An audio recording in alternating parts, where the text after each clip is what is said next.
Hey there, Parker Reed here, and welcome to PR Media, your home for everything movies and music through my eyes. And today we have a movie review of the brand new film, Chaos Walking. In Prentisstown, Todd has been brought up to believe that the spackle released a germ that killed all the women and unleashed noise on the remaining men.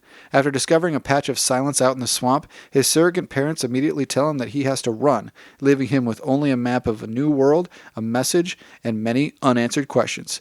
He soon discovers the source of the silence, a girl named Viola. So Chaos Walking is a movie I have been anticipating. It looked interesting. It's been on the shelf for a couple years. This feels like a Netflix movie to me, starring Tom Holland, Daisy Ridley, and Mads Mikkelsen. It feels like a young adult novel, so if it's based on a young adult novel, I will not be surprised whatsoever. This movie had an interesting premise, as you can always hear what men are thinking, and that leads to a lot of funny instances, a lot of revealing emotional moments, but also unearths a lot of plot conveniences where mysteries just get solved and people are found based on what people are thinking, where they cannot hide anything whatsoever, and only the men are like that. The women are not like that whatsoever. And we don't get a lot of time to get to know Tom Holland or Mads Mikkelsen or Nick Jonas or anybody in this movie before Daisy Ridley shows up. So that would be one of my critiques of this movie, is it just doesn't give you enough character development before the plot really kicks in. And most of the characters aren't fleshed out that well besides Tom Holland's character. You don't know that much about Daisy Ridley, so it's hard to care about her. You don't know a lot about Mads Mikkelsen besides the fact that he's kind of crazy, because Mads Mikkelsen usually plays those types of roles, those kinds of villain roles. Nick Jonas is in this movie for absolutely no reason. I think the goal of Nick Jonas's character was to kind of be the opposite of Tom Holland, his foil, but he ends up just kind of being in the way most of the movie, and his part doesn't really add up to much. So before you go into this, you just know it's pretty much an escort mission where Tom Holland is trying to get Daisy Ridley to a safe place to communicate with her ship so more people can come down and save her because she crash lands on this new planet. Very simple, very straightforward, but it just feels pretty boilerplate most of the time. You can guess exactly where everything's going to go. I even mentally said that in my head. I saw something flash on the screen and said, oh,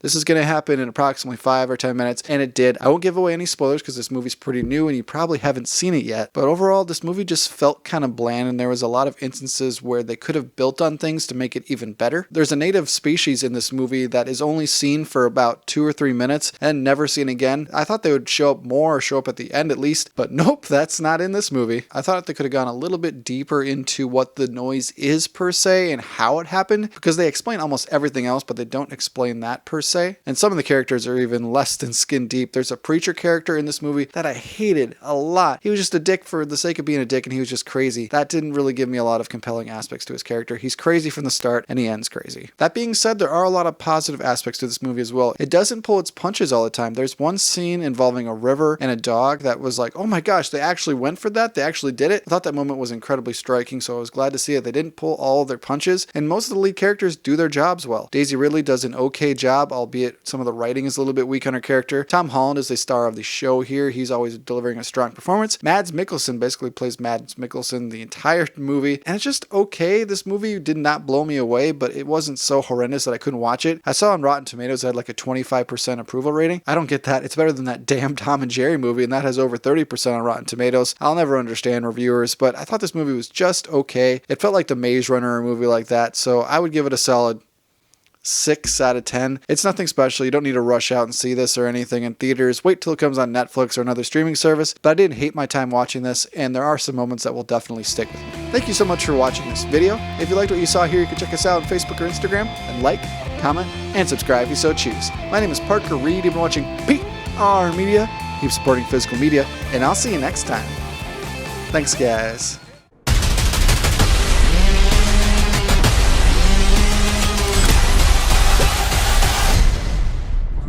I taught you it. Be a man. Fight. Be quiet.